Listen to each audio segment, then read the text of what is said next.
America is an irradiated wasteland. Within it lies a city. Outside the boundary walls, desert, cursed earth. Inside the walls, cursed city.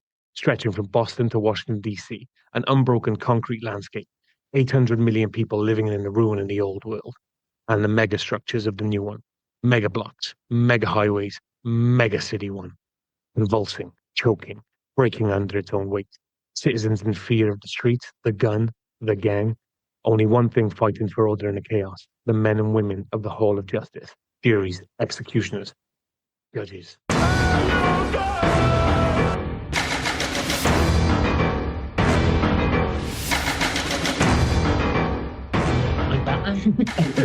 That was long. Yeah. Welcome to You Guys Podcast. I'm Rob, that's Liam, he's Dave. And this week we're strapping on our helmets, loading up our lawgivers, and heading into the concrete nightmare that is Mega City 1.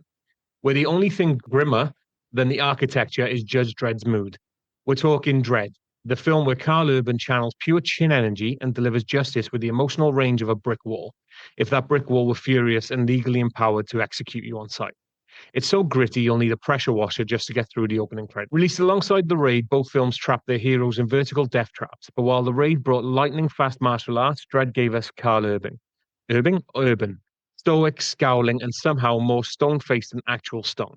He makes granite look chat. Let's not forget the action. Slow-mo bullets, psychic sass, and urban warfare that makes you question if living in a 200-story slum tower run by a drug cartel is really worth the rent. And in one of cinema's greatest moments of accidental architecture, Dredd survives the fall thanks to a conveniently placed skate ramp. Justice may be blind, but sometimes it's got incredible luck. Didn't Stallone already do this in '95? Yes, he did. But that version gave us Rob Schneider, gold shoulder pads, and the immortal line, "I am the law," shouted like a man arguing with a blender. Dredd strips it all back. No comedy sidekick, no helmet removal, no DNA plot gymnastics, just pure, brutal, neon-drenched law enforcement with a scowl. All right, so enough from me now. Liam, Dave, what did you make of Dredd? Was this gritty reboot we deserved, or were you secretly missing Rob Schneider? I don't think I'm ever missing Rob Schneider, like ever. Even in a film starring Rob Schneider, I'm not missing Rob Schneider. No, just to give my point of view, I think this is an exceptional movie. It's very much the anti-Judge Dredd. It's like every time, like, are we steering this boat too closely to 1995's Judge Dredd? Let's go in the complete opposite direction. And for the most part, it's all the better for it. We covered 1995's Judge Dredd a few months ago on the podcast. There is fun to be had in that movie, make no mistake. But it's not a good movie. It is not a good movie whatsoever. This criminally is a fantastic movie, but nobody went to see it, which totally blows. Except for us three, of course. Well, I assume you've seen it, Dave. Otherwise, what the fuck are you doing on the podcast?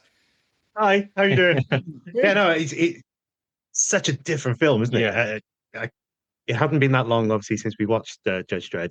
But the one thing you instantly notice is how gritty and real it is compared to that. I mean, although, you know, the original Judge Dredd, it was still, everyone was poor, no one had anything. It was all neon and, you know, flashy in a weird way. Whereas this just looked like downtown LA, you know, in the future, everything's gone to shit, and you could just see, you know, how different it is. I liked it. I mean, I wrote my downtown notes. Johannesburg, isn't it? Yeah, at least well, the external shots of downtown Johannesburg. I wrote in my notes, fuck me, it's grey. Like literally, it's like every shade of grey. 50 shades if you want to go there. But well, that would be a very, very different take on the material, that's for sure. But like I know some people, when you look at like the critical response to this movie, it's mostly positive. But bizarrely, and this might go some way to answering why this was a box office flop in the end, because I think the production budget was like 30 to 45 million. It made 40 million on its theatrical run. Obviously, it's done pretty well out of, like, you know, DVDs and subsequently streaming and stuff, because it's become something of a cult hit. But of course, you know, we look at this film and we're like, oh, you know, it's so well received in the UK. Judge Dredd's this like known quantity. Why didn't it do better? Well, in the States, a lot of cinemas didn't show it. It had a really limited run because of the failure of Judge Dredd back in 1995. And of course, the 2000 AD comics just don't have the same cultural cachet in the States as they do over here, that's for sure.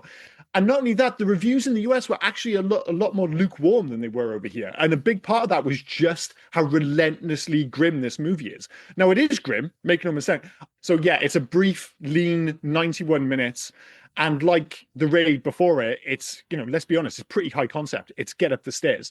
Like, there's a bit of faff at the start of the film, but we are straight to the races for this film in a way that obviously, you know, the Judge Dredd mythos is so big that you have to spend, and that's what they tried to do with the 1995 version, the big kind of operatic version of Judge Dredd. Here, we're just like, all right, this is a day in the life of Judge Dredd. And as soon as the movie starts, we hit the grand run, like as you did with the intro. There's the brief kind of set, like that kind of voiceover at the start is incredibly Mad Max and does just enough to hint at like the wider world. But then the rest of it is just like, you're in a building, don't worry about the rest. It's just going to be violent. I mean, everything with this film, though, it feels low key compared, and we're going to compare it a lot to 1995's Judge Dredd. But the whole Judge armor are basically motorcycle leathers. The bike. It's much more pared back. Yeah, not lawgivers. What are they called? The bikes that they're on. I know they got a special name as well. The Law Riders. There you go, the Law Riders. Yeah, we'll probably come up with it in facts anyway, but because Carl Urban insisted on doing all the riding for that, they're just motorbikes with a bit of flashy thing on front. Well, again, the big difference here is that in the original film, again, they look kind of cool, but they didn't actually work as bikes. They couldn't turn corners. Whereas in this, the whole point is that everything's supposed to be functional. So the bikes, you can actually ride the bikes. The suits, they're just like, well, the suit from the comic book and from the movie look kind of cool, but there's no actual armor. Like, unless somebody stabs you in the shoulder, you are literally fucked. So here is all about being tactile. They said, I think they wanted some look more like a boxer than like a weightlifter. I think that was the vibe. Lawmaster. Lawmaster, thank you. You Googled it. I did. So my question, though, we're talking Dredd, but also his rookie, Anderson. Mm-hmm. So Anderson's on a training day to see if she's going to pass. It's an assessment day, sorry. So she's on the assessment day. Fine, great. But wouldn't she have failed straight away anyway because she's taken her helmet off? They want her to be a judge. Is she always not going to have a helmet because it interacts with her psychic abilities? So she's fucked no matter what happens. No. I guess they deal with that at the start. Like he says about the helmet, and she's clearly been given special, Yeah, but they've then they're going to let her be a judge without a helmet for the rest. Well, yeah, because she has to be to get the benefits of her kind of psychic abilities. And also, let's be clear, that narratively, the movie needs it. The whole reason she is there is to add an actual arc to this movie. So the whole, like, keeping the helmet on for the whole film, that's one of the big issues. And it comes up in a whole bunch of things. It comes up in The Mandalorian. It came up in the Halo TV show. One of the things they loved about this film is like, oh, Judge Dredd, he keeps the helmet on the whole film. The only way you can do that is if, one, you do it legitimately as a day in the life of Judge Dredd, because it makes sense. It's not like, right, if you think of The Mandalorian, for one, it's a TV show that shouldn't work, but because it's written into the character, he literally can't take his helmet off. That's his whole vibe. He doesn't want people to take his helmet off. Judge Dredd does take his helmet off at the end of the day.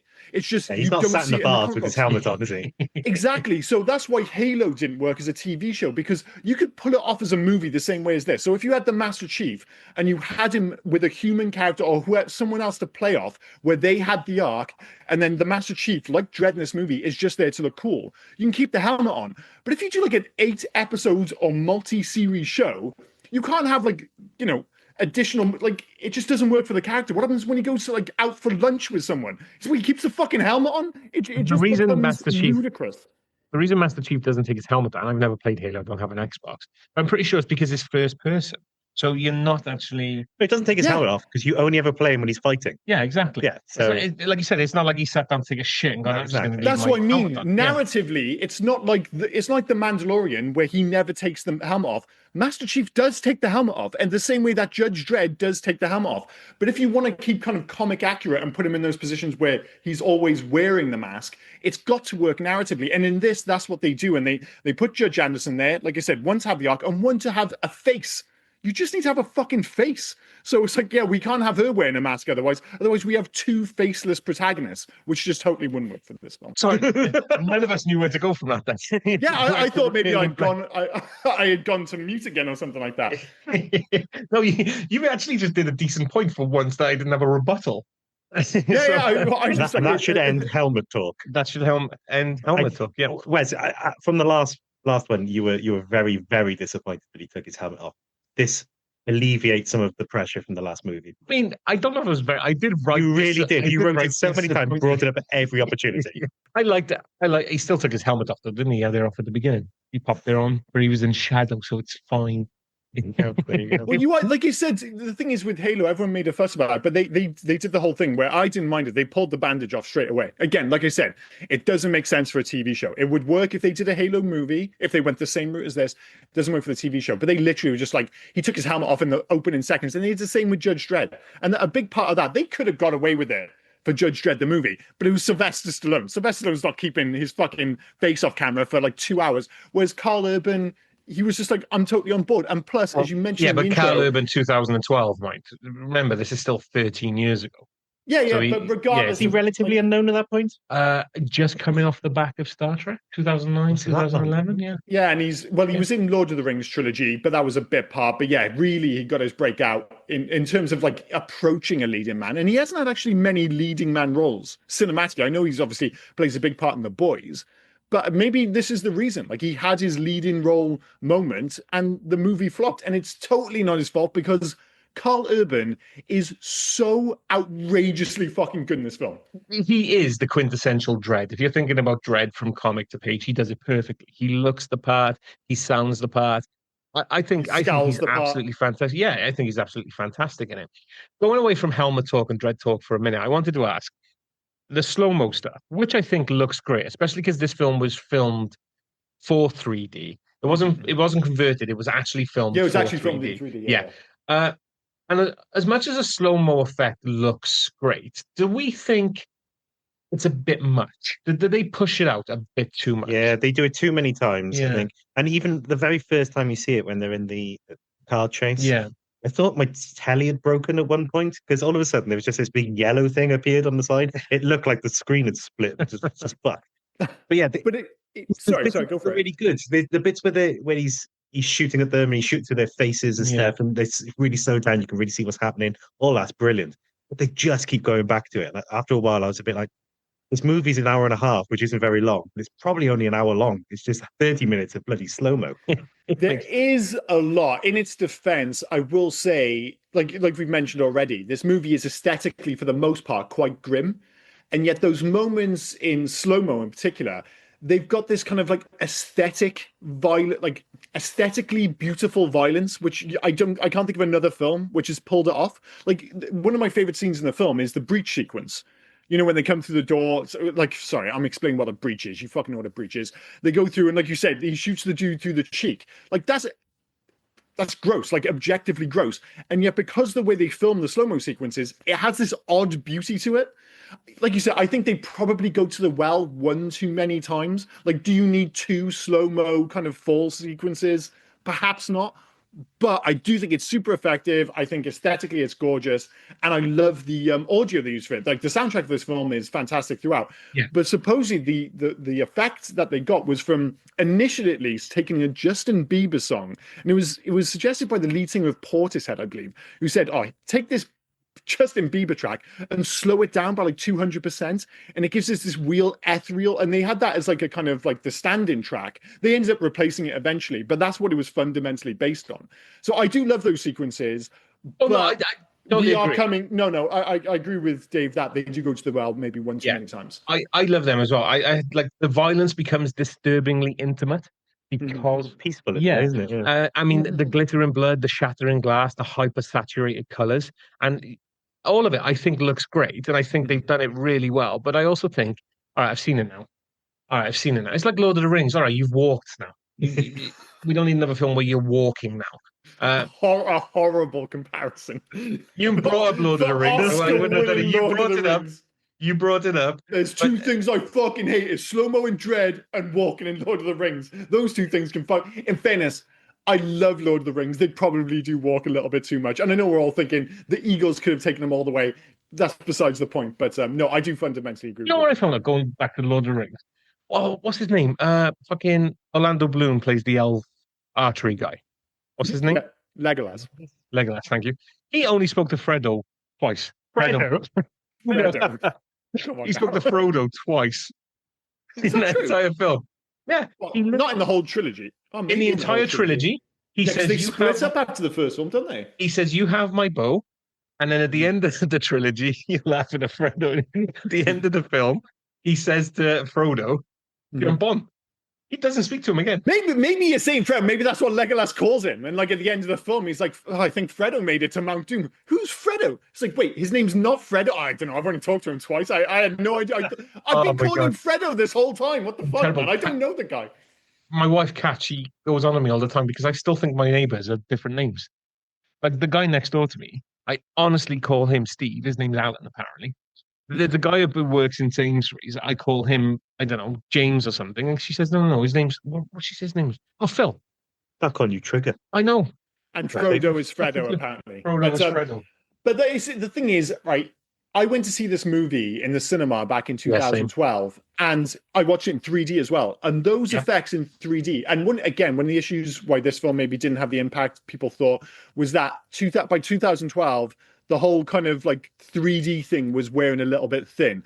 And the big problem for the most part wasn't the issue with Dredd. It was all those other terrible movies which added 3D in post. So I know you're not an Avatar fan, for instance, but like when I went to see Avatar in 2009, whatever you may think of the movies, blah, blah, blah, it was like aesthetically, I was like, I've never seen anything like this. And the 3D was unbelievable. Like I still actually stand by like successfully shot and implemented 3D. I think 3D can be incredibly effective when done well, but if it's done poorly, it's fucking horrible. And by 2012, there'd been so many terribly implemented examples of 3D. Like I think of some of the Marvel films. I think they did for like Thor: Dark World, which is already a bad film, and then they kind of clumsily threw 3D on top, and it just looked like fucking ass.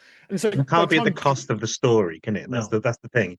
No. It doesn't matter how good a film looks. Story's shit, and the film is shit. It can be lovely to look at, and I'm sort of somewhere in between you and Rob for Avatar. I don't mind them. I went to watch Avatar 2 in 3D with my daughter, and it was very, very good, but I was very, very hungover, and it is 3 hours long. So, there's a time and place for 3D. In fairness, Rob said about like hating like walking in Lord of the Rings, like trying to get it. I'm a well-known defender of the Avatar films. Even the second movie, right? It is gorgeous, and I think they're like on a technical level some of the best looking movies of all time. But there is like an hour in the middle of the second film where I'm just like, are they still fucking swimming? They're just swimming. What the fuck is going on, guys? I totally agree with you. They do look beautiful. I'll give you that. They do look good. And even the first one, I did enjoy the first one the first time I watched it. Then when I thought about it, watching it the second time, that's when I went off. I get it. Yeah. And then the second one still looked good. Like you said, there's just too long in the middle. Yeah. But I don't like, how big is this fucking world now? Where they're going, oh, by the way, we found a fire tribe. They're going to find... It looks exactly the same as the first red instead of blue. Lots of fire. Yeah, it's red instead of blue. I do. I mean, when I saw I'm not sure, and again, we don't want to since the Avatar trailer, I had the exact same response to you when it came to the latest film. I was just like, man, this all looks pretty samey. The most recent trailer is a lot more action heavy, and you get those like little hints of James Cameron's kind of finds work. You're like, okay, there's going to be something to this. But when if I see the runtime, I'm like 3 hours. Don't get me wrong, I'm gonna go see it, but I'm like, I'm not exactly like champing at the bit to watch Avatar 3. I'll go see it out of just like, it's a Cameron film. I've seen the other Avatar films, but I gotta be honest, I'm not particularly excited about it. But as we all know, you never ever bet against James Cameron. That's just like the Hollywood rule at the moment. But while that movie made 1.5 billion, this movie didn't make. Fundamentally, it made fuck all, sadly. So bring it back to this film. We've mentioned Dredd, and I've kind of briefly mentioned Anderson. But I gotta say, Lena Headey, or Headey, however you want to say it, as Mama. I think she's great. She's fantastic. Mama, yeah. I think she's great. The cold, calculating violence in her. She's never going overboard. And what she does to Paul Donald Gleason. Yeah, I don't. Whoa. I'm sorry. Can we just walk that back? She never goes overboard. Literally, the first thing she does is skin 3 men alive before filling them with drugs and then throwing them off the top of the building. What I mean is, she doesn't go over the top like. Performance. I know what you mean. Thank you. Yeah. Your chops. Her cold, calculating. I think she's great. I know what you mean. Understand how she got so powerful. Right? She bit a guy's dick off. Dick off, yeah. And then she was still just a prostitute with a dick in her mouth. Yeah. So how did she suddenly gain the trust of all these people and then take over a block and then take over? She was saying through violence. She's like taking out, like after like biting off the pimp's stick, she's taking over his business. The thing I never understand with people that you can often see it with a main bad person who's so evil or so tough that they've taken the power. I just don't buy her. He's a small-ish woman. I don't want to sound It's sexist getting or anything, sexist. but It's too it late. is. It's too late. You sound totally Like sexist. they're in a post-apocalyptic world. Like I can't see her physically taking power. Okay. I'm the complete opposite. Just to be clear, I absolutely buy into her as being a psycho. I just hate women. So- I think we'll just leave that I there. appreciate where Dave's coming from, but I will contradict everything he's just said by saying, Dave, do you want to go Friday night? Oh, my 4'11" wife won't let me. She's never bit my dick off. No, but she has Yeah. power, Dave. Well, like, listen, there's power, and then there's if you have any questions in regards to Mama's place at the top of the food chain, I think it's an actually perfect example of nominative determinism. I've never noticed it before, but Mama's full name is actually Madeline Madrigal, which is just mad. It's just mad. It's like that's how fucking psycho she is. Her name is mad. So yeah, like Lena Headey plays kind of like, I don't know, she plays like stoic really well. You know, you think of like the Sarah Connor Chronicles. I totally bought her as this kind of like strong, tough woman, and I totally bought her in this in the same way. And as a complete, like you say, a complete psych. I know I mentioned already. You know, it's not long after you kind of get introduced to her that she skins 3 guys alive and then throws them off the top of a building. But even before that, when she's just in the bath, and it's another one of your beloved slow-mo sequences, and she's just playing with the water, and she's got the scar on her face. As soon as you see her, I'm just like, she's a fucking psycho. I totally bought it. Totally. You mean the magical healing scar that got smaller and smaller as the It happens in movies. As the film went on. It's like what's it called? Kylo Ren in Star Wars. Like in the second film, I'm pretty sure his scar is on the other side. It's certainly a lot smaller. They're just like, at some point, they're just like, aesthetically, this is a bit much. Let's tone it down. Speaking of, so Lena Headey is a boss, like scary boss, classed as one of the worst bosses. I've done this a couple of episodes now. I've really got it into these, Liam. I do apologize. It's usually you, but I've come up with the 5 worst bosses in cinematic history. She's pretty high on the list. I mean, if you ask Domhnall Gleeson in this film, he'd probably say, he's constantly there to remind you that she's a complete psycho. He is he's the sickliest looking man in everything I ever see. This flashback, before I go into my 5 things, his flashback made it look like she pulled his eyes out, but he could see the code. No, but his eyes, if you look, are robotic. So she's replaced them. So she stuck her thumbs into his eyes to remove his eyes, and then they put in electronic ones. But he's like the constant reminder of how much of a psycho she is, because I don't think I've ever seen a movie where somebody looks more terrified of someone else than Domhnall Gleeson looks of Lena Headey.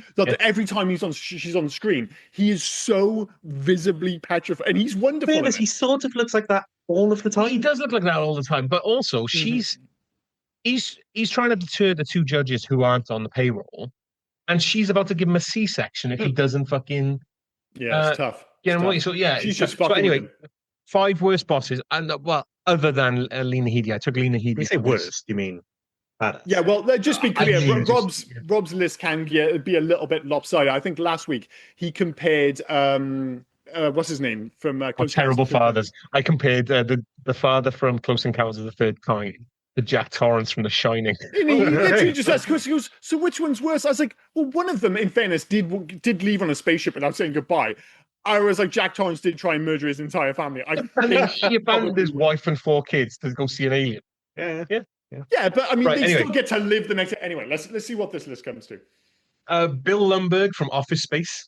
Yeah, I just hate his passive-aggressive micromanagement, with his... we're going to need you to come in on the weekend, Les Grossman from Tropic Thunder. Just fucking actual asshole. Yeah, he's fantastic.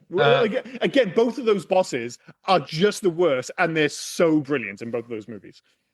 Terrence Fletcher from Whiplash. From Whiplash? Yeah.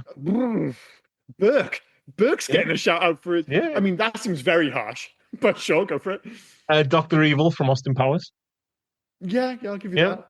It's dysfunctional villainy for him, but really and the fact he could never get his laser shot. I mean, come on, mate. And finally, Skeletor from Masters of the Universe. He yells at his minions. He loses every battle. He still thinks he's management material. He is a terrible manager. It's kind of like what's his name? Who's the main Decepticon? I've got Ultra Magnus in my head. He's an Autobot. He's a good guy. Megatron. Megatron, thank you. It's just the name dropped out of my head there. But Megatron's like always been a bit of a bitch, and that even went through to the movies, except for, I'm not sure if you remember, the first movie, which is easily the best Transformers movie. Megatron was genuinely terrifying in that movie. He Are you talking about absolutely, the first Michael Bay movie? yeah, the live action one, Okay. yeah. He batters Optimus Prime in that movie. I think it's Jazz. He literally tears in half. I'm just like, I would not want to run into fucking Megatron. But for like every other like version of him, he's always been just like you say, a bit of a bad manager. Oh, Yeah. sorry, I got a hiccup there. I think Lena Headey still probably takes it. She's a proper psycho. Oh, she's absolutely a psycho. And like Dave says, trying to, trying to understand how she got control.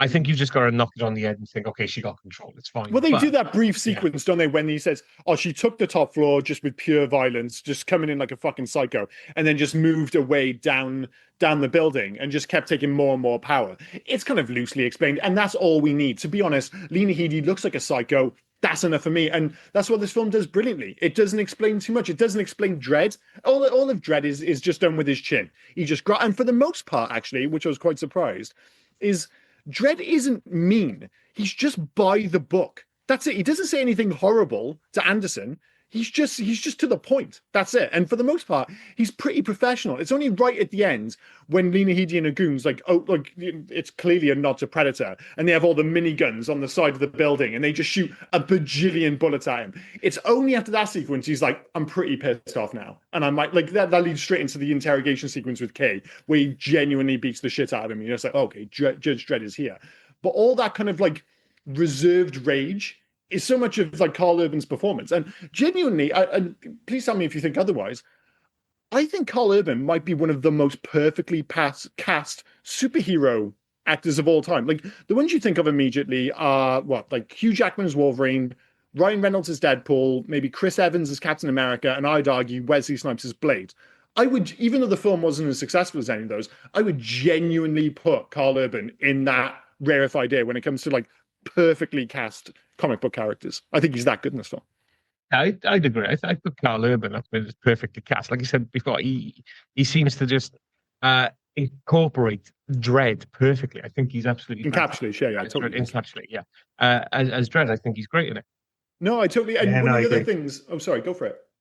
Oh no, I was gonna say he sort of he did everything, didn't he? With his method acting as well in between scenes. He Mhm. kept being Dredd, so he wouldn't smile, he wouldn't talk to anyone unless he had to, you know. So he It was. really worked that angle. I guess There's no way he was turning that frown upside down. There's just no no, fucking way. exactly.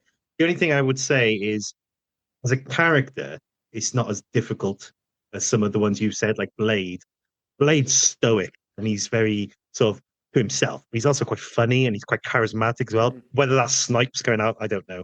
But I guess for Dredd, it's just keeping it straight laced. Yeah, doing it by the book. just scowl and do like Yeah, so it's not necessarily as challenging a role, I would say. because he's never going to deviate from the law. Yeah. Like it is one of the. It's not even going off script for him or anything like that. There is no going off script.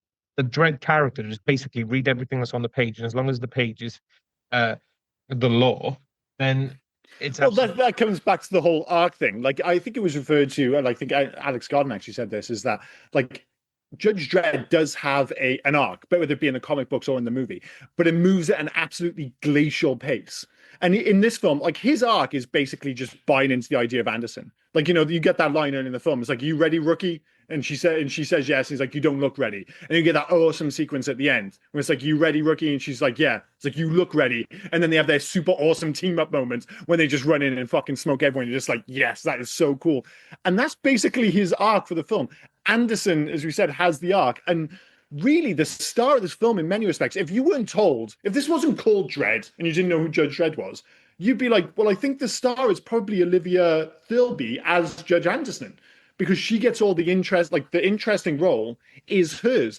And I got to be honest, when I'm rewatching it, I was a little concerned because she has a wobble early in the film. When they first walk into Peach Trees, she has a few lines of dialogue, and I'm like, oh, that wasn't delivered particularly well. Is that the best take they had? And I was like, if I haven't seen this movie for a while. It's like, is she a bit rubbish in this film? And then the rest of the film, she was absolutely fantastic. Like, she's genuinely good in this film. To be fair to her, though, this film did have some of the worst dialogue. There's two lines that stood out that I couldn't believe that they did them. and it's both with the evil judges at the end. Mm-hmm. The one line is when Mama's talking to the only female evil judge, and she does. It's the explanation, like the way they have to beat it into us about what's going to happen. And they're going, "Oh, I've got her locked down because if I see her first, I'll shoot her. If she sees me first, I'll shoot her." And they're basically explaining to us, going, "Oh no, you know what's going to happen. She can now read people's minds properly." So that's gonna. I didn't like that line, but the other line was the main evil judge, who is Langley Kirkwood. We know from Banshee. He was the general in season 4. Yeah. Okay. When you said we, I was like, I hope you're talking Sorry, to fucking I mean Dave, nobody can no actually see idea. that I was pointing at things. Yeah. But is meat grinder line? This place is a meat grinder.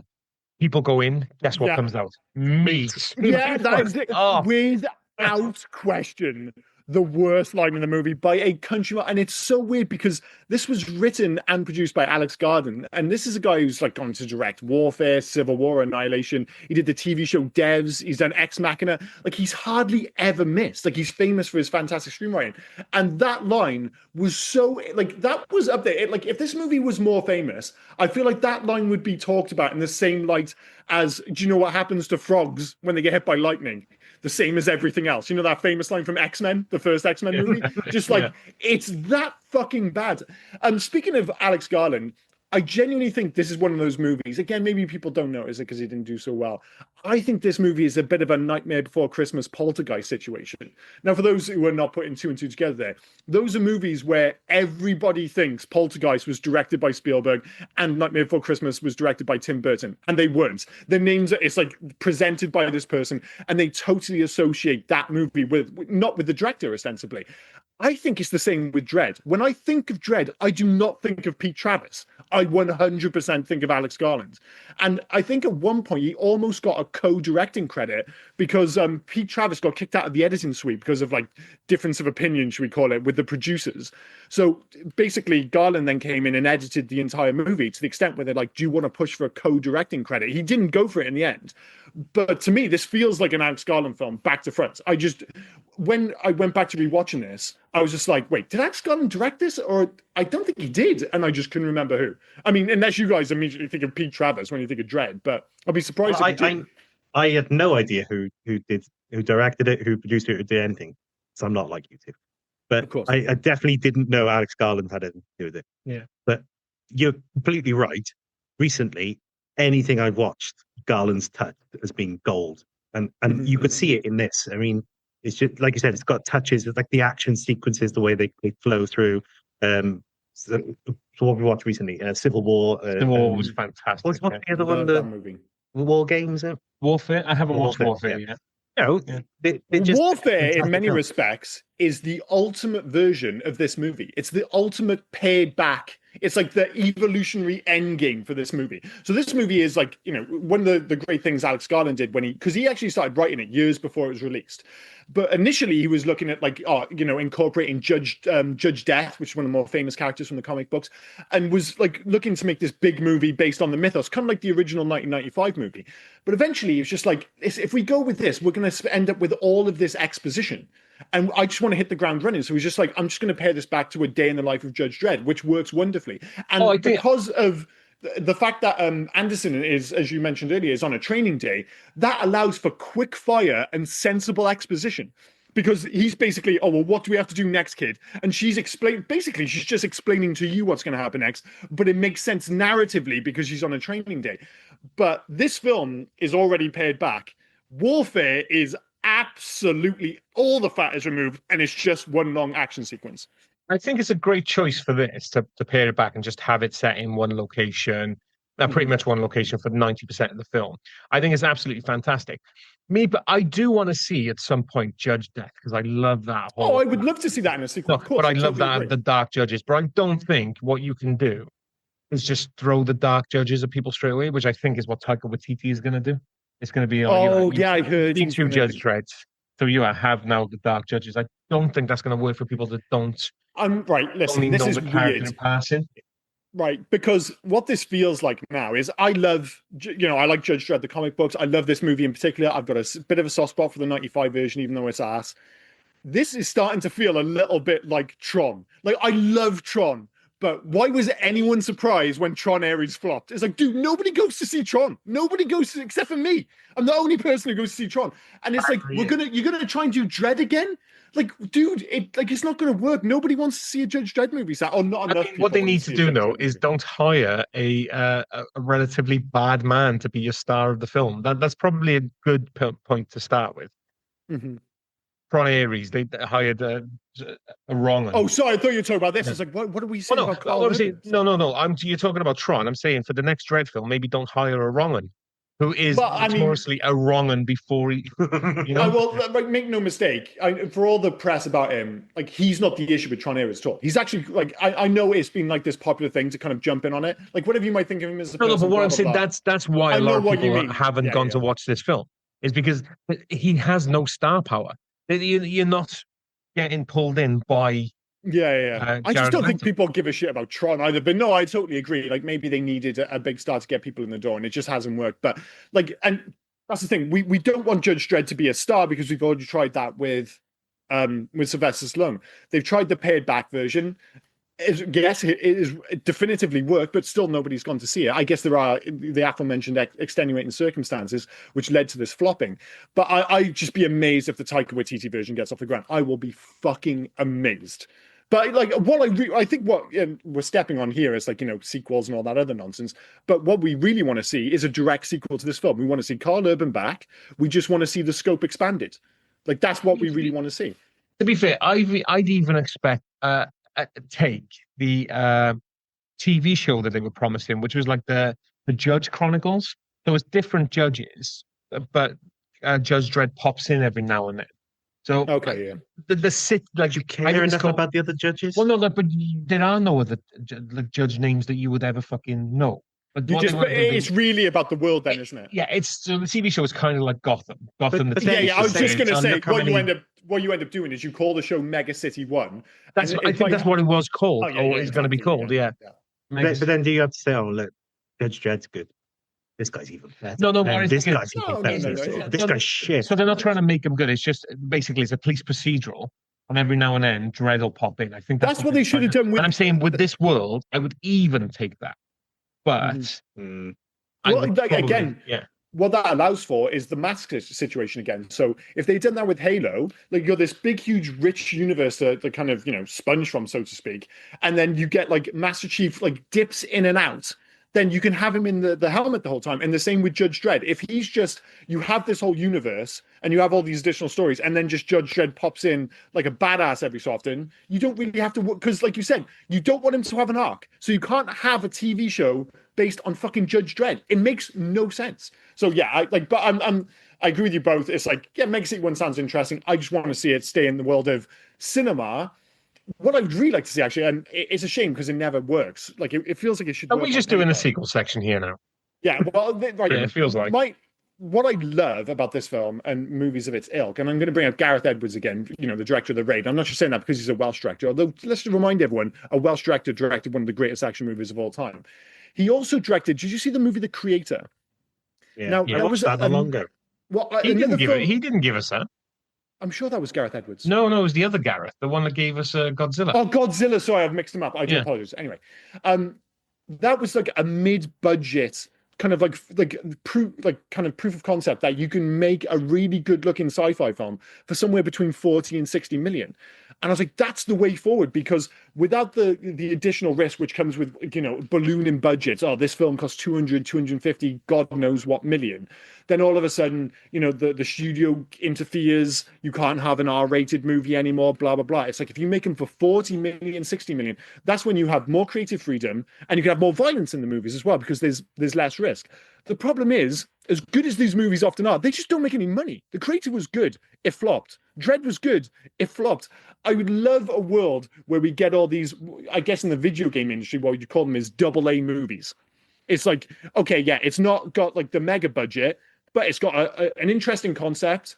It's got creative freedom for the director, and let's do something interesting. Sadly, that part of the industry all belongs on Netflix, and it's just fucking Mark Wahlberg films now. That's what the double A. I'm really surprised The Creator's 40 to 60 million. that is a beautiful. It looks, film. Yeah, it it's a looks gorgeous fantastic. film. And like you Gorgeous said, film. the story's pretty decent as well. You know, it's not mega paced or anything, but it's it's a good watch. Yeah. It's the same with this one. Like you can kind of tell that this was a low budget, not low budget, lower budget Yeah. film Yeah. because it's all set in places where you don't need that huge amount of CGI and stuff. Because there's a building in Joburg, right, where they're set. It's an old college building, I think it is. No, well, the actual part of it's set in, like, obviously the outside sequences are set in Johannesburg. The ground floor is actually a mall in London, bizarrely. So yeah, there's all kind of weird locations. Not all kind of. They're literally two locations. One of them's a mall in London, the other one's a small part of Johannesburg. That's it. Speaking of the budget and the CG and everything like that, I did want to ask, what's your preferred version of Mega City One? You've got the 1995 one where it's futuristic, eat recycled food, it's better for you. We all live in this building, mega structures, blah, blah, blah, which we got mega structures in it. Or is it this one where you're still holding on to the old world? You still have a mall with a food court. All right, people keep getting shot in there, but they have the food court. You have the normal cat. Like they just look like they were driving around in beat up buses, shot and beat up buses for a bit.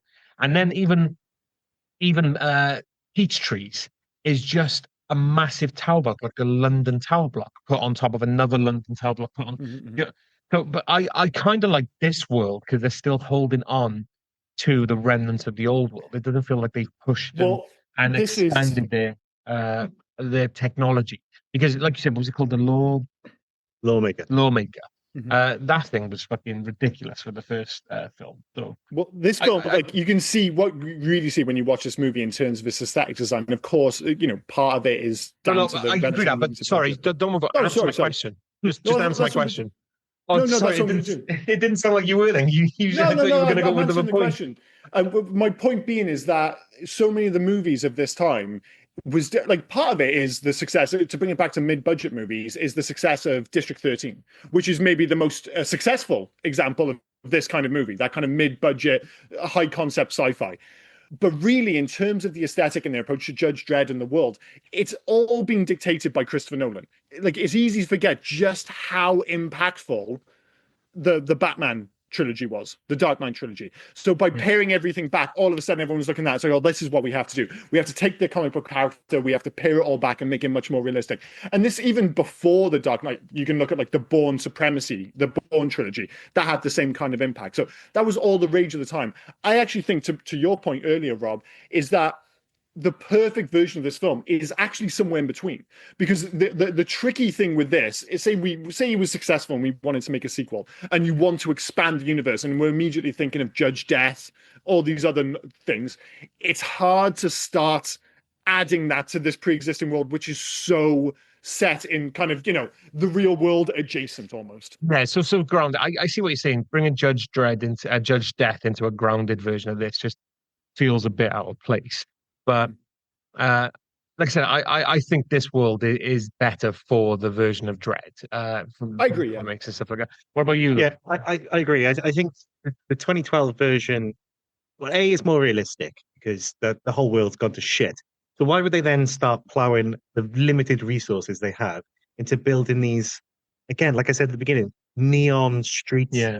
And it doesn't make a lot of sense, I think. Well, they're spending all their money on skate parks, to kind of attach to the side of buildings. So when we do that, I just want to apologize. Sorry, the way you're saying that, it's just like, just to be clear, this is going to be a whole fucking conversation. Oh, it is. I'd like to formally apologize for telling you to answer my question and yelling at you when you were going to. I just thought you were going to move on. Quite right. And secondly, like I said in my intro, the fucking skate park is the luckiest, because they're in like he doesn't look. He just jumps out of that hole, doesn't he? They're on the perfect level. It's not like it is very lucky for a film which is otherwise relatively grounded. Him just jumping out of a window and being like, "Wow, thank fuck." This random ass, like you said, the idea that all these, like, they're so limited in terms of like finances. These buildings are just there as just survival tactics. We've got all these billions of people in this relatively small space. We've got no money for anything, but we do have money to put a skate park on the side. One of the most dangerous skate parks I've ever seen. There's no barrier. There's no fucking barrier. Straight off the roof. Are they doing it to every megastructure, every block? Is there a skate park for the kids? So they're just utilizing the roof space, aren't they? So wherever it appears, that wasn't the roof. Well, it's obviously some kind of roof. No, it was literally just attached to the side. Oh, is Yeah, it just yeah. to leave it off? Okay. Yeah. It's just on the side of the building. It's just like I imagine the planning, the planning meeting they had, and they were talking, oh, we'll just put a skate park for all the kids in it, so they got somewhere to go. But what happens if they fall? It's population control, isn't it? It's Yeah, fine. yeah. Survival of the fittest. It's basically a Darwinian theory, I suppose. Yeah. We're just going to build loads of skate parks in super dangerous places, and if people fall off the edge and die, so fucking. I mean, let's be clear: skinned people are falling off the roof inside. So what's a skate or two outside? Maybe that's like a sign of like the original. I'm not sure if you're aware that Duncan Jones was initially down to direct this movie, and I think like his concept for the film was a lot weirder than what we ended up on. Duncan Jones is in the director David of Bowie's Moon. son. Yeah. So he directed Moon and the somewhat, dare I say, underrated Warhammer movie, which actually I think it made its money back in the end because it was really big internationally. I didn't mind that. He did Mute as well, didn't he? Was it Mute he gave us? Oh man, I was so looking forward to Mute. It was just bad. But yeah, he was due to direct this, but due to creative differences, he got moved off of the project and they brought in Pete Travis. But like I said, I think he had a more kind of like ambitious idea for the world. Like I said, somewhere between this maybe and the Stallone version. And I just love the idea that the only thing that was a holdover from that was just random skate parks in Mega City 1. But yes, a very, very strange choice to say the least. But yeah. Should we move on? And anything else to say What about the movie? about the movie before we move on? Well, there's a few, like, I mean, for the most part, I was like, I thought this movie had aged wonderfully. Like, I thought it looked really cool. I'm not sure if you noticed the same, or had the same issue I did. There were two things. The color grading was occasionally a little bit intense and gave it that slightly 2012 look, for lack of a better term. The other thing I really didn't care for, the occasional use of what I can only describe as off-the-counter handheld camera mode, which reminded me so much of 28 Days Later, which Alex Garland was a producer on, famously. There are just a couple of sequences where it's clearly been shot with a different kind of camera, lower resolution, and it's in handheld mode, which the rest of the movie isn't. And every time they use it, it absolutely takes me out of the movie. And I've got to assume it's because of Garland's not inclusion, his relationship with 28 Days Later.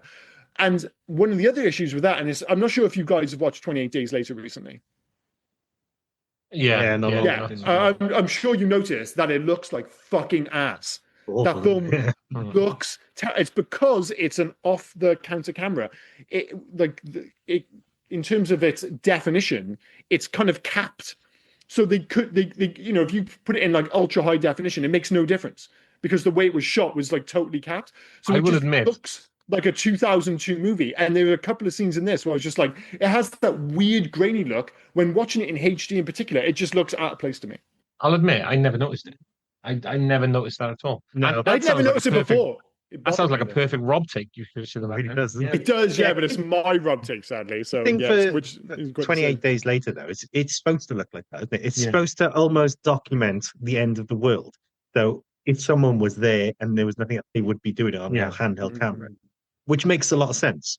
But it doesn't make sense for this film. Not to go in and out, as Liam said, just to have a couple of shots, because this is kind of the end of the world. It's just there's 6 megastructures. So if you did it all in that shot, then okay. But to be fair, I couldn't even tell you where that happened, Liam. I really didn't notice it. And to be honest, I don't think I noticed it when I'd watched it previously. And I'd watched it in the cinema. I own it on Blu-ray. I'd watched it a couple of times since. I'd never noticed it before. But for some reason, and you know what? I mean, you'll understand better than anyone here. Once you notice something and it starts bothering you, you can't quite shift your focus.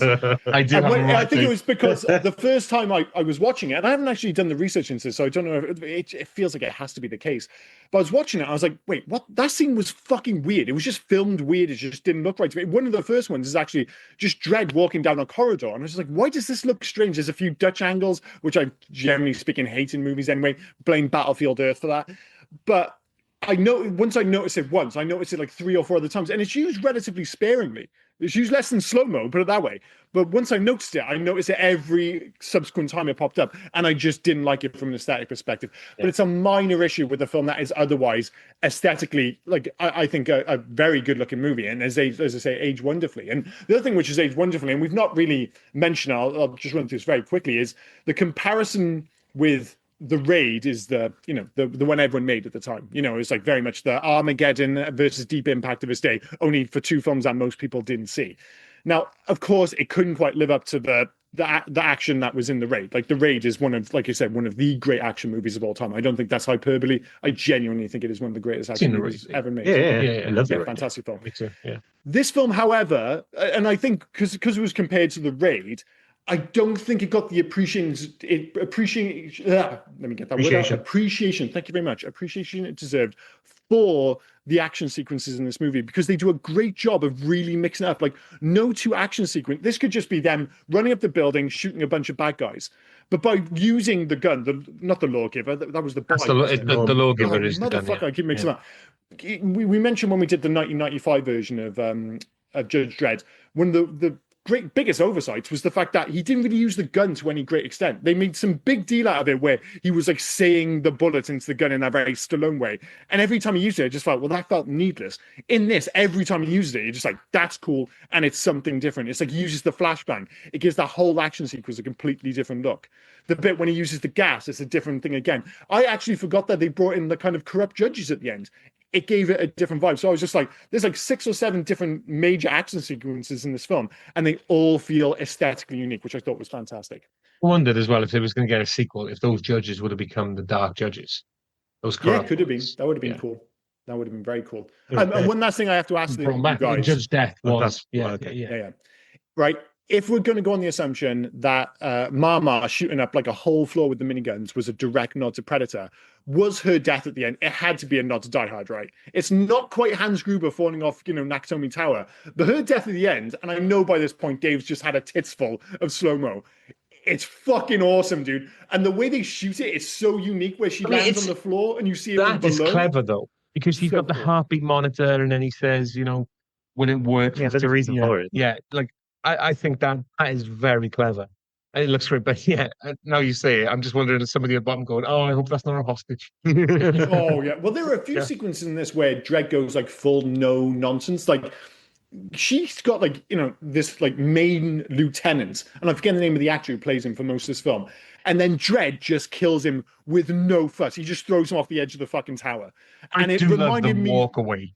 Like when he chucks him over the building, just walks away like he just doesn't give a shit. I think that's fantastic. Do you know what it reminds me of? And it's, to an extent, it's the way he deals with Mama at the end. There's no fuss. He just throws her through the fucking window. And of course, aesthetically, you get the drama, but it's a no fuss kill. And it totally, and this is just any excuse for me to bring up 2003's criminally underwatched Open Range, which might have the best example of like you're building up towards the big showdown, and then Kevin Costner just shoots the main bad guy in the head. Yeah, just straight away. Walks up to him and shoots him in the head. It's great. So fucking cool. So if you take nothing else from this podcast, it's that you should watch 2003's Open Range, which is genuinely fantastic. But great finale to this film. Thought it was fantastic. No fuss, no muss. Just another day in Mega City 1, and we're off to the races. Brilliant. Should we move on to favorite scene? It's Rob taking it. Oh yeah, sure. Go for it. Rob, I always mix these up in terms of what we're doing. Let's go for Rob take. So you've had Liam's take. What's Rob's take? Well, I mean, it doesn't have to just be my take. We can call it a Rob take, but do you have one, Dave? I did. I sort of, we have briefly talked about it earlier. The fact that Anderson doesn't wear a helmet because it blocks out her psychic abilities. Yet she instantly knew what the other judge was going to say. She had the helmet on. Yeah. She also could read Judge Dredd's mind at the very beginning. He was in a completely different room. Yeah. Did the helmet really make any fucking difference? She says it didn't stop it. It just kind of gets in the way a little bit. So it's like a kind of her like, abilities, but everyone else is wearing a helmet. It's just a convenience to keep her face out, isn't it? Like you were saying, that's really what someone it is. needs a face. No, somebody needs a face in this film. That's really what it is. Like, in X-Men, that's how they kind of like, why does Magneto wear that douchey helmet? It's also nobody. That's the second time we brought up X-Men bizarrely on this. Oh, me specifically. I say we. I was going to say.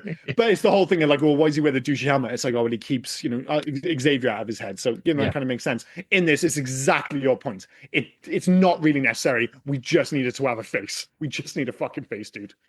I mean, your two are good. Mine's a stretch, but we're going to go with it. At the start of as they're walking into Peachtree's, there's a homeless guy there. And he says, right, you're going to go in the ISO cubes. Mm-hmm. And then as they're walking out with Kay, he's still there. And then they put the shutter on him and he gets crushed. Big pool of blood comes out from under it. Next time the judge is walking, no pool of blood. I mean, if anything else, Peachtree seems to have the best janitors in the fucking world because straight away all this shit's happening up there, but we'll clean the blood up. It'll be fine. We'll leave the skinned guys by there, but we'll clean the blood up from the homeless dude who will degrade himself for penny. Wasn't that what it is? No, that's what it said. Yeah, that's pretty hardcore. That is. That's like Black Mirror shit right there, isn't it? Yeah, unbelievable. Favorite scene? Yeah, Dave, do you want to go? Well, it's not really much of a surprise, but it is definitely the Gatling guns destroying half the building. I mean, Dave does like a gun, so you do like guns. In fairness, yeah. I know, and Dave also speaks about himself exclusively in the third person when referring to firearms. That's just his thing. It's like Terry loves yoga. Dave's like guns. Dave like guns. Was that it? That's it. Yeah, sorry. For me, it's the room entry scene, like when Dredd and Anderson go to the medical center. But it's called a breach. I said it numerous times. Unbelievable. Yeah. No, I've got it written down as the room entry scene. The room entry scene. Sorry, my apologies. It's when they enter the room. Sorry, I didn't realize you were a Navy SEAL. My apologies. There you go, Navy SEAL. Their tactical approach, it's calm, calculated, ruthlessly effective. It's so good for the action choreography and the slow-mo. That room entry / breach scene, I think, is fantastic. I think it's great. Well, I actually agree with you. I do think that is, and like, we can make, argument for and against in terms of how often slow-mo is used. When it's used effectively, it's absolutely gorgeous. And I do think it gives this movie its unique visual identity, because the whole grey thing, it'd been done, as you mentioned, because the whole Batman thing had been done in a whole bunch of movies, the whole pared back version of, kind of sci-fi, blah, blah, blah. But there's nothing else quite like slow-mo. And it's never implemented more success. Like, there are cool scenes, like you said, like Marban's death at the end is pretty fucking awesome.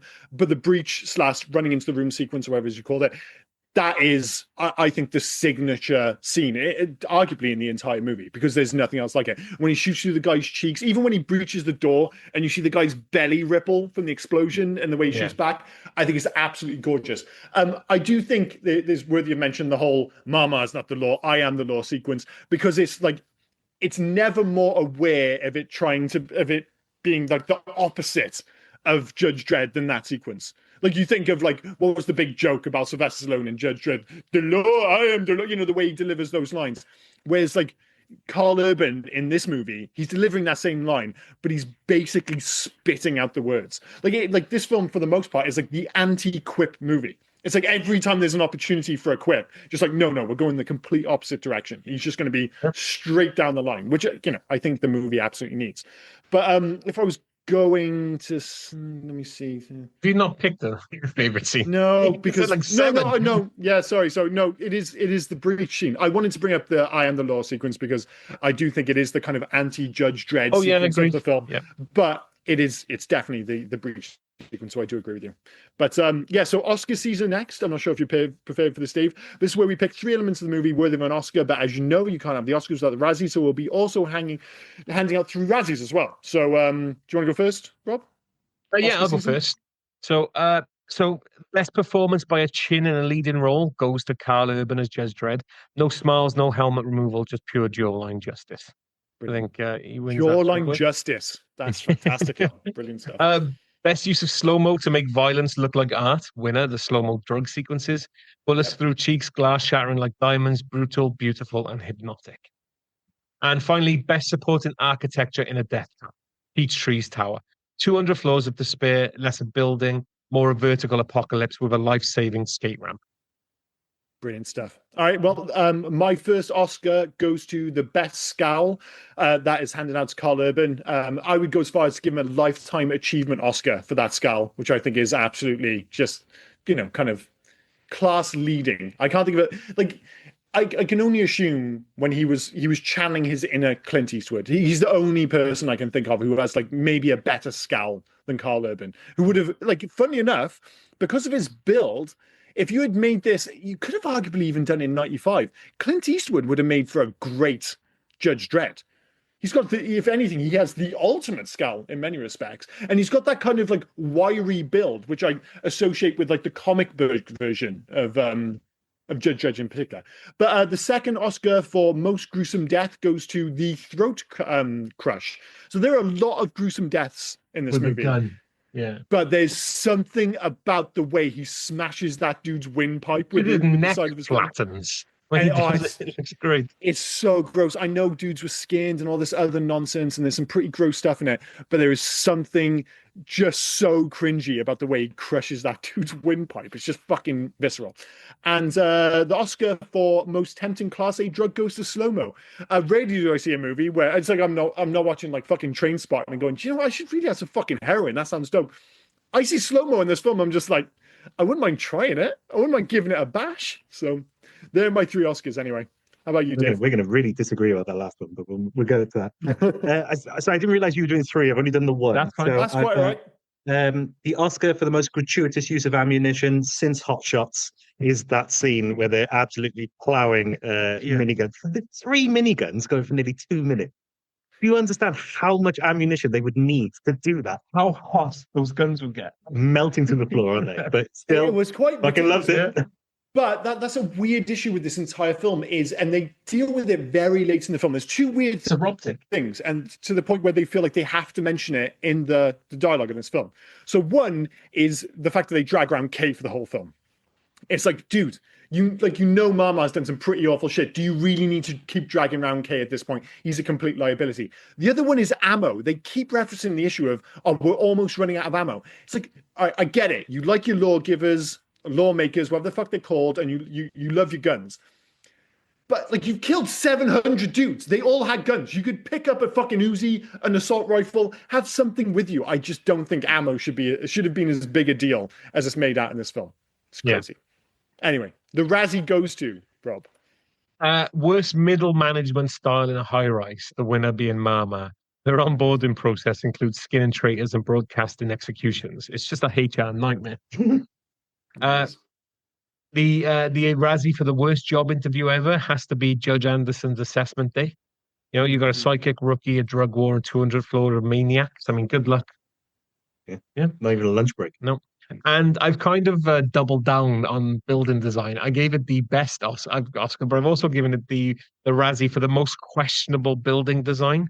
Winner Peachtree's open air skate ramp of death. Who approved a half pipe on a skyscraper with no guardrails? I just want to be in that meeting. Listen to the guy. I think they got bigger problems, yes. I suppose. Dave, Razzie. Contrary to what Liam just said, my Razzie goes to the shittest drug ever in a movie. Why would you want to take a drug that prolongs a minute for 100 times that time? And your life is so shit. You're basically just sat there for 100 minutes thinking, well, life is crap, isn't it? I don't, maybe that's not conveyed successfully. I don't think that's what she's thinking when she's in the bath and she's fucking around with the water. I think it makes everything beautiful as well, rather than just slowing it down. But yeah, I got you. I just don't think this guy likes slow-mo or women. You fucking hell, Dave. It's weird. Women come from, you attack Mama as being the leader. The Razzie for poorly located skate park goes to yes. It's the same as yours. If I was going to throw in an alternative, I would say the Razzie for not knowing what's going on. Like Kay not knowing that the lawmaker. How do I keep fucking that up? The lawmaker has lawgiver. You got it right. Oh, sorry, lawgiver. Fuck's sake. That the lawgiver has user ID. I'm just like, in this world, how do they not know? Like, it's cool that his arm blows up and stuff. I'm just like, how do you not fucking know, dude? I do have an answer for this, and I'm wondering if it's just accidental or they did it. Mm-hmm. But when she gets into his mind and fucks with his mind, she has him shoot her with her gun. Oh, yeah. So he's there at the end then thinking, "Oh, I've done this. So I can do it." So I'm wondering if that was accidental, or it was just implanted in his mind that he can shoot her with his gun. I think you're right. And plus, it looks fucking awesome. Yeah. The Razzie for odd visual choice goes to the occasional very distracting use of digital camcorder or handheld shots. I've already kind of, had my issues outlined with that. So that was a horrible sentence, but you know what I'm getting at. And finally, the Razzie for bad taste goes to all the people who didn't go to the cinema to watch this, but went to see Taken 2 instead. Unforgivable. Taken 2 was released the same year, did huge numbers. Taken 2 is ass. I quite like the first Taken. The sequels are all terrible. And if I was going to sneak in a fourth one, just because we didn't mention it, and we'll blame 3D, which we have defended for the most part in this podcast, I'm not sure if you had the same issue. The title card is fucking terrible, and it's so out of place with the rest of the movie. It's like you get the start, like the voiceover. It's all very Mad Max. You get that in like that sequence in Johannesburg, like, oh, this is grounded, this is gritty, and then you get this huge Dredd pop up on the screen, jump out you because you can just imagine it being in 3D. It's horrible, absolutely horrible, and I hate it. Just like to say, when we were developing the podcast, we came up with loves and hates, 3 of each. And then when it was changed, Liam came up with that, by the way, 3 of each. And when it was changed to Oscars and Razzies, it was 3 of each. Motherfucker can't stick with 3. I can't. So even if I've literally given you 5 there, like a psycho. Even if we move it to 4, he'll add a 5th. Yeah. We have to keep the 3.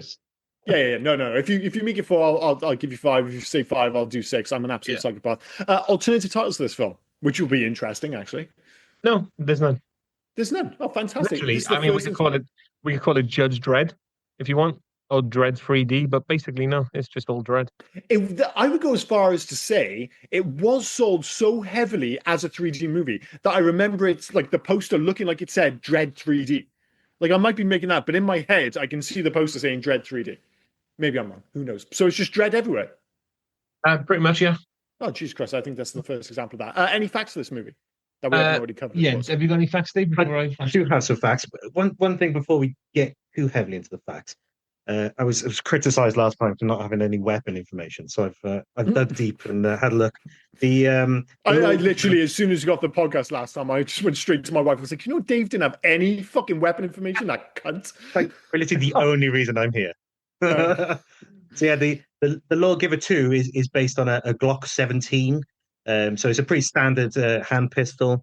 There's a website I found, which is the Internet Movie Firearms Database. Yeah, which I mean, as soon as you start reading this, you are definitely on the list somewhere. There's a car one as well. Yeah.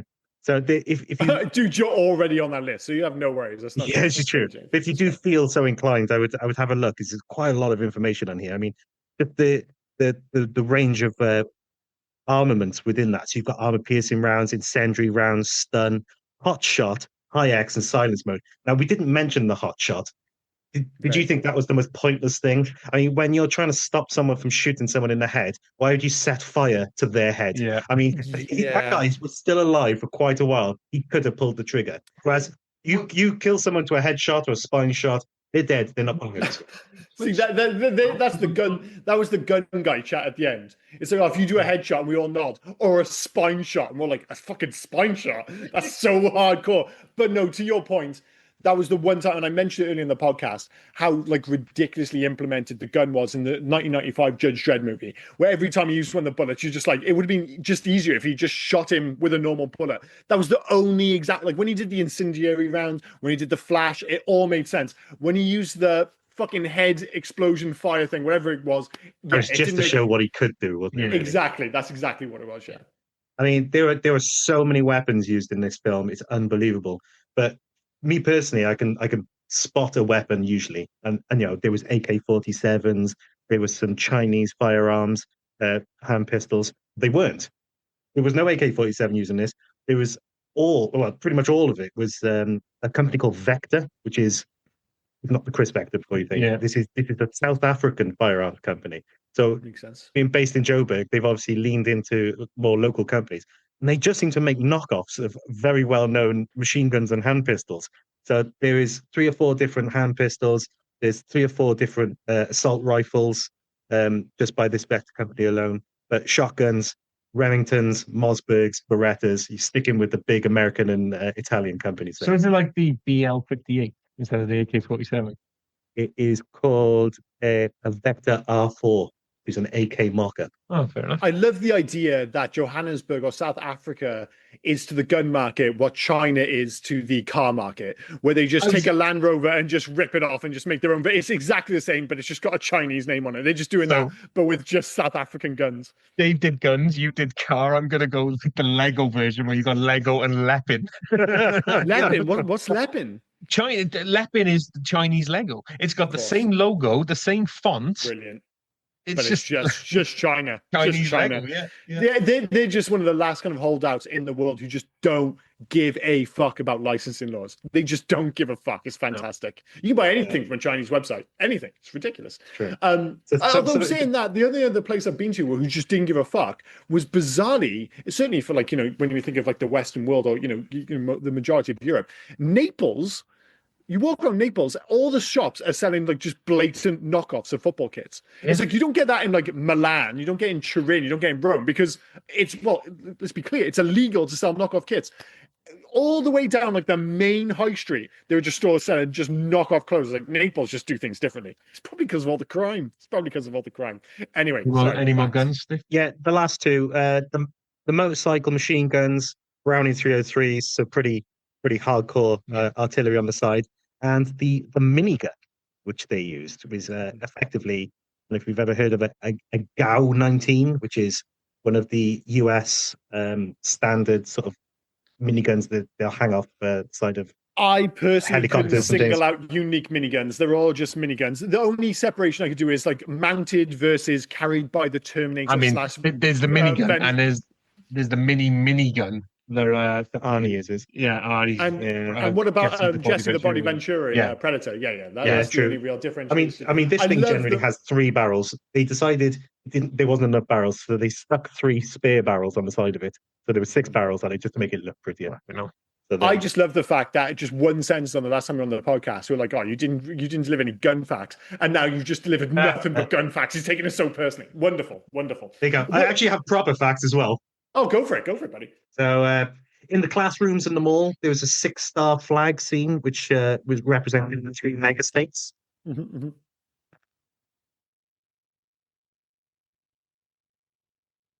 Anything else, or are we still going? What happened there? Sorry, we had a sound issue on this end. Okay, fair enough. We both look shocked. Okay, some of Mama's tattoos were actually Lena Headey's own tattoos, which they embellished slightly. She looks like a ride or die bitch. She looks legit. Yeah, definitely. She's too much woman for me. I'll tell you that much right now. Well, yeah, she might bite your dick off. There is that, of course. There is. Yeah, 100%.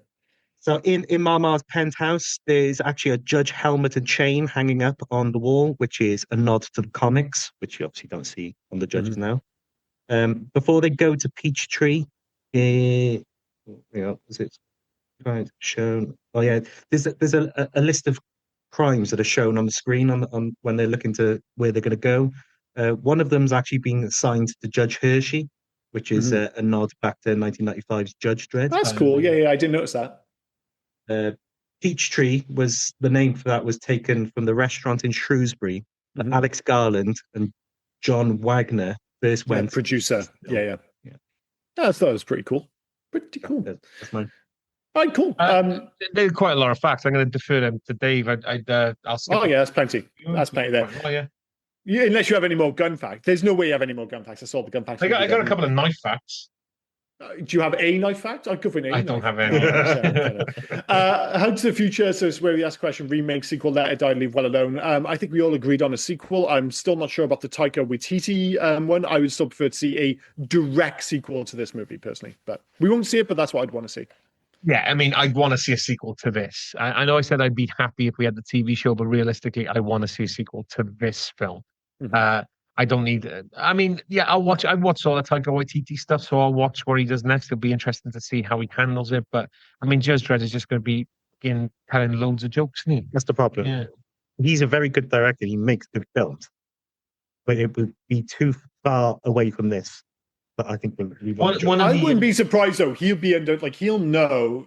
I guarantee his next movie, especially if he does like a mainstream sci-fi movie, is he's going to pare back those jokes massively after what happened with Thor: Love and Thunder, because he was just like, all right, I went too far. He lost. He was like the fanboys wet dream for a while. He was like, oh, he made Ragnarok. Everyone loved that. Taika Waititi's our guy, and he totally screwed the pooch with Love and Thunder. I get that, but he's not going to miss an opportunity to have one of the special bullets be like a fluffy bunny or something. It's just fucking. It's. I think he'd be under. I think he would every time he thought, is this being too goofy? I think he would just go the opposite direction. We're not going to get another movie like this. But anyway, I think we all agree regardless. We'd like to see a direct sequel to this. Remake? Yeah, no, I agree with you. A sequel, yeah. Okay. Yeah, there we go. So make a change. This is going to make one change to make the movie better. For me, it's remove all the off-the-counter handheld camera stuff. I think it is, other than I said, the occasional color grading for this film, I think it's the one thing that ages it and puts it back in like 2012. For the most part, you watch this in HD, it looks fantastic. It looks like a movie. Every so often you can see the limitations of the budgets in the CG, but it's very subtle and you really have to be looking for it. But that is a design, they've made that artistic choice for those shots, and I really don't like it. It really puts it in the past for me. Make a change there?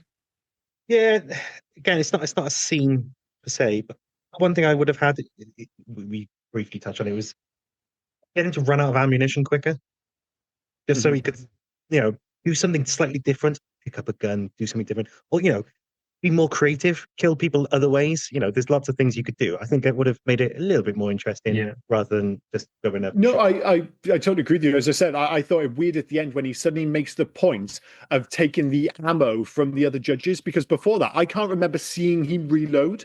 One clip. I saw him take one clip. Oh, yeah, right, I saw that enough as well, yeah. It's either it's like a big deal or it's not a big deal. And like I said, there are all those guns hanging around. It just seems strange the way the relationship with ammo in this film is bizarrely odd. So yeah, totally agree. Mine is give Mama a villain theme. She just needs some sort of musical cue. She really does. Like the Imperial March. Yeah. She needs a music. And I'm not even being funny. I think she needs some sort of I'm gonna get you, sucker. You need your own theme tune. I'm gonna get you, sucker. I mean, Dave immediately goes to the Imperial March of Star Wars, which is exactly where my head went, and you went to "I'm gonna get you, sucker." Little scene send up of the gangster genre from the early '90s, which I have seen plenty of times, but not for I don't know 35 years. It's been a while, yeah. But no, I'd give her a villain theme. I think she needs one. I mean, you say anything. I'm just thinking about "I'm going to get you, sucker." I have not thought about that film in a long fucking time. I mean, I don't want to correct you, but it's "Get You, Sucker." I'm going to get you, sucker. Yeah, it's a precursor to all the Scream movies and all that nonsense. It's a parody. Yeah, it's the Waynes doing their first parody. Well, it was just because in the early '90s there was like Boys in the Hood, Juice, and all those other fucking films. Yeah. Well, no, that was "Don't Be a Menace to South Central" while drinking your juice in the hood, wasn't it? That was the one. Sorry, that was the. But this one was this was more blaxploitation. Sorry, blaxploitation. Yeah, from the 80s. Yeah. Yeah. This one's going way back to the 80s. Video game. So surprisingly, or maybe because it didn't do so well, there was no video game for this movie, which is surprising given Alex Garland's history with video games. He wrote the criminally, dare I say, underrated DMC by Ninja Theory, where everyone got their fucking knickers in a twist because, oh my god, Dante's got blonde hair. That's a good fucking game. I like that game. What was the game we both love? He wrote the one that's based on Journey to the West. Oh, Enslaved. Enslaved, yeah. Odyssey. I love Enslaved. Is it Enslaved Odyssey to the West? Is that what I think so. Yeah, like absolutely fantastic game, which he wrote as well. But if I was going to do a video game version of this, I mean, the one that immediately popped into my head was the Midway and John Woo presents Stranglehold, starring Chow Yun-fat. Just a bit more selective with the slow-mo, but you just have Urban reprise his role as Dredd. And that is a little played early 360 game, which I think is released on the PS3 as well, but absolutely fantastic game, which nobody really played. But the opposite of that is because we mentioned we want to see a direct sequel to this, which we're never going to see. We could get our old favorites at United Front Games and Square Enix to give us the Mega City one, basically give it the Sleeping Dogs treatment. So Sleeping Dogs, if you haven't played it, is a wonderful open world action game set in Hong Kong, which I gotta be honest, I prefer playing that to Grand Theft Auto because it removes all the cheesy fucking comedy and streamlines all the guff, and basically just the action's a lot better. It doesn't have the production values, but it's a really cool game. And I'm just like, yeah, just have that. But it's a Mega City one instead of Hong Kong, and include a awesome horror expansion a la Nightmare in North Point as well. I would love to see that. So while the first one that popped into my head was John Woo and Stranglehold, I actually want to see the Sleeping Dogs version of this, I think. You've closed your book, so I'm assuming there's no video game for you, Dave. No. Mario I would have gone. Brothers.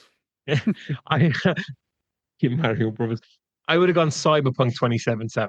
Oh, fuck, that's the correct answer. Yeah, How like the fuck? by Project Red, isn't it? Yeah. I mean, the parallels of that game, you've got the first person combat with the guns, the hacking, the stealth.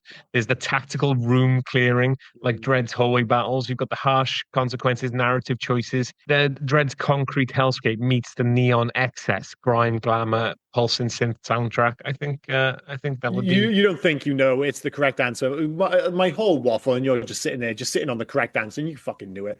Absolute disgrace. Just I don't want to do that I said. but yeah. The correct, yeah, yours is absolutely the correct answer, and I cannot. That wasn't like me being like snooty and being like, oh no, I'm going to try and think of something different.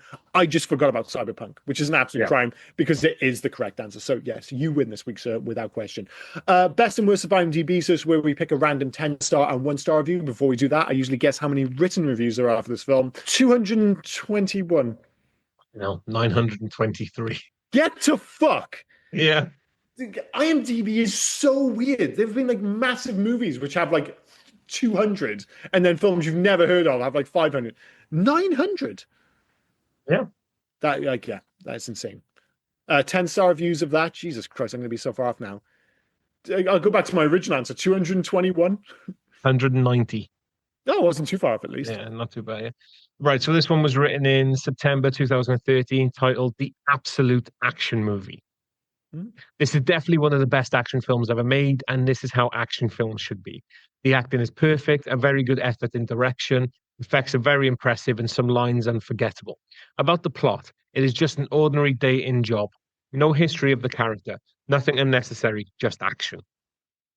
Carl Urban really surprised me with his acting, a fantastic performance, really suitable for this role. I knew that Lena Headey is a very nice actress, and she proves it once again in this film. Olivia Thirlby also gives a remarkable rookie performance. I believe that this Dredd deserves a sequel with the same attitude, and for sure, Carl Urban is Dredd. If you are in the mood for an action movie, there is no way that this film will disappoint you. 95 minutes full of action. For sure, one of my favorite action films ever. I agree with nearly everything there. Lena Headey is a very nice actress. She's a very nice actress. She's very nice. She's a very nice actress. It's a day in a job. It is a day in job. Just day in job. 1-star reviews. There cannot be many, man. I genuinely think if somebody gave this a 1-star review and they felt strongly enough to write a review about it, that genuinely makes them a psycho. So there's obviously at least a few. So apologies to whoever's review you read now. I mean, 900 is a fucking lot, but 16. 42.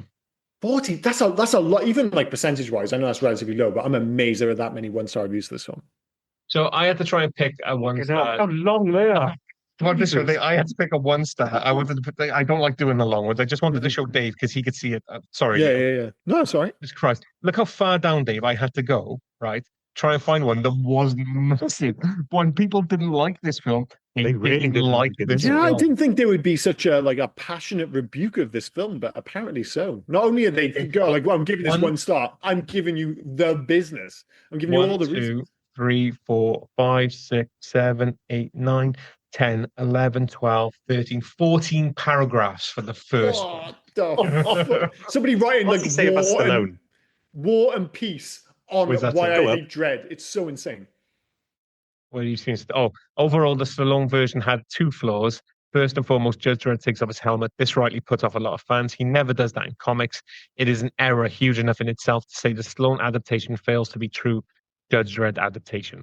Secondly, it actually tried too hard to be a loyal adaptation of the comic book in other respects by including a robot from the marginal ABC Warriors from the books and many other well-known details. It's more a showcase. Wait, what's happening? Why it feels like you're reading a review for 1995's Judge Dredd.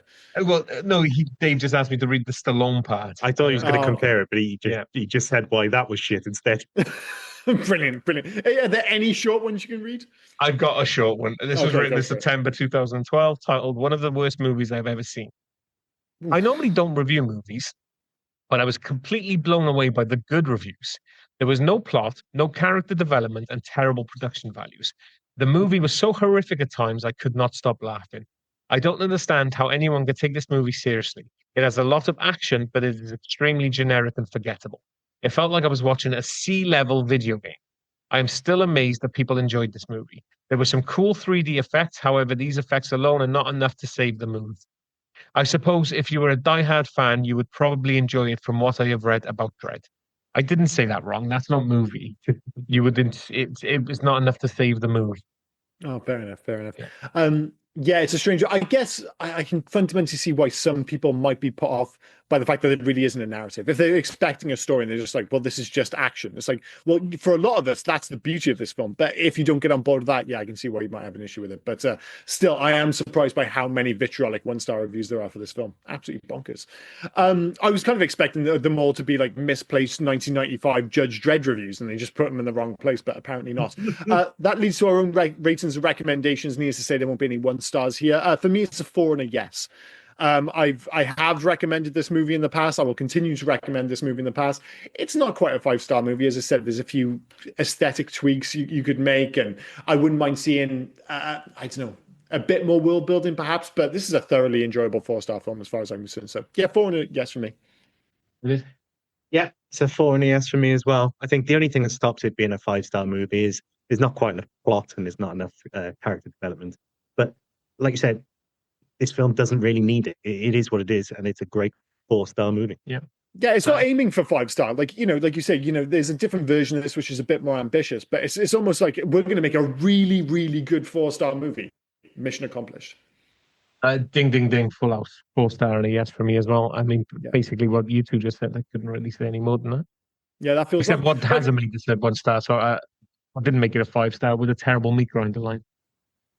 Oh yeah, Jesus Christ, that is a bizarre piece of dialogue in an otherwise fantastic movie. So yeah, that's been 2012's Dredd. If you've not seen it before, please do go out and give it a go. Next week is inexplicably the first part of our Hugmas season of Christmas-style podcasts. Okay, so the year is 2003. And we've already had a conversation about this off podcast. So you know what it is. So we won't go through the whole rigmarole, but we're doing a Christmas horror season. And I am picking the long overdue, dare I say, Dead End. Now, I worry, my only concern with this is that it's a movie that not many people will either know about or will have seen. Dead End is a genuinely fantastic cult horror Christmas classic. I was actually a little concerned that it might be a Thanksgiving movie. Kind of like in the same way that, what's it called? Planes, Trains, and Automobiles. Everyone over here, because we see snow, we just assume it's a Christmas movie, but it's actually a Thanksgiving movie. Yeah. I did double check. It is a Christmas movie. They are going on Christmas holidays. If you haven't seen it, I would say ahead of next week's podcast, it is 100% worth a go. It is genuinely one of my favorite horrors of the noughties, without question. I'm looking forward to this because I watched it once in the cinema, didn't really get on with it, and never went back to watch it. So I'm looking forward to a rewatch and see if I've missed anything. It's like 22 years old now. So yeah, it's getting on a bit. But so yeah. I love, and again, part of it with horror, we've said this before, it's like a personal taste thing, is the show or tell part of it. It's like when my wife watches a horror, she gets freaked out by the stuff they show. Whereas the stuff that I find much more impactful is the stuff they don't show, when they leave it to your imagination. And what I love about Dead End, and what I would say about Dead End is don't read anything about it. Just go into it cold if you can, if at all possible. Because it's a great high concept horror movie where so little is explained. And it's just the longer it goes on, it just gets weirder. The only thing I will say is it slightly shits the bed in the final act. The final sequence in particular, I'm like, and you get this with so many horror films where it's like, once they keep the mystery there, it's really interesting. But as soon as they try and explain it away, it kind of falls on its ass. The kind of ultimate example of this, I always thought, was like, remember Jeepers Creepers? Yeah. The first half, when you didn't see the monster, was fucking dope. And then they showed you the monster, and it's just like, oh, he's a bit shit, isn't he? And it just kind of derailed. I kind of remember feeling that this felt like a supernatural episode. So it would be interesting to go back and yeah. to have a gander. Well, it'll be an interesting one, and it certainly is an alternative Christmas movie. So, yeah, we've been, thanks for listening to 2012's Dredd, and please do join us next week for the first of our Hugmas season of Christmas podcasts as we look back at the little scene Dead End from 2003. Anything else to add before we wrap this up, guys? Thanks as always for joining, Dave.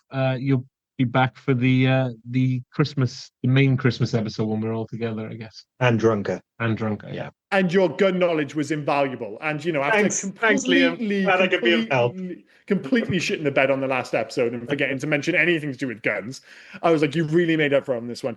Just a reminder, if you come this far, do leave us a review on your podcast platform of choice. It helps. Blah blah blah blah blah. But I've been Liam. He's been Rob. That has been Dave. And you have been listening to the Hey Guys podcast. Cheers, guys. Bye bye.